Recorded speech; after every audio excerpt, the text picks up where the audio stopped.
Malayo pa, pero malayo na. Hanggang saan kaya ako dadalhin ng pangarap ko? Yan yung tanong. Palaging tumatakbo sa isip ko. Na marahil, ganun din sa isip mo. Kasi kung titignan mo, kakaiba talaga yung ginagalawan nating mundo. Daming tao. Parang minsan, nagtitripan na lang tayo. Daming tao mga boss. Paikot-ikot na lang yung sitwasyon. Na paulit-ulit kang natatalo. Oo, minsan, may araw na panalo ka. Pero mas madalas pa rin yung nadedehado. May oras na gulong-gulo yung isip mo. May panahon naman na pumapabor sa gusto. Ganito siguro talaga yung ibig sabihin ng buhay. Hindi perpekto ang tempo. At lahat nakaayon lamang sa tiyempo. Pero kahit ganon, dapat magpasalamat pa rin tayo.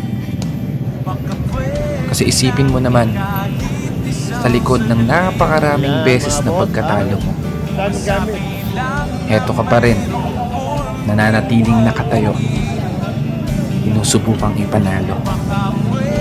Bawat laban na ikaw lang yung nakakaalam. Mga pagsubok na araw-araw mong pinipilit lampasan, na sa bawat pagpihit ng kamay ng orasan, taglay mo ang lakas ng loob na hindi magpapasan. Malayong malayo ka na doon sa dating ikaw na nag-uumpisa pa lang. Ibang-iba na yung katayuan mo ngayon, di gaya ng nakaraan. Mas matapang ka na, mas matatag ka na, mas kaya mo nang harapin ng mga problema kahit nag-iisa ka. May napatunayan ka na, may naipundar ka na rin kahit papano. At higit sa lahat, may narating ka na. Malayo pa, pero malayo ka na. Kaya ituloy mo lang ang paglalakbay hanggang sa marating mo yung dulo. Paulit-ulit ka mang matalo, matumba, madapa. Diretso ka lang ayon sa plano. Pero sana, lagi mong tandaan ang hindi kong payo. Huwag mong kakalimutan palakpakan ang sarili mo para sa mga laban na tahimik mong naipanalo.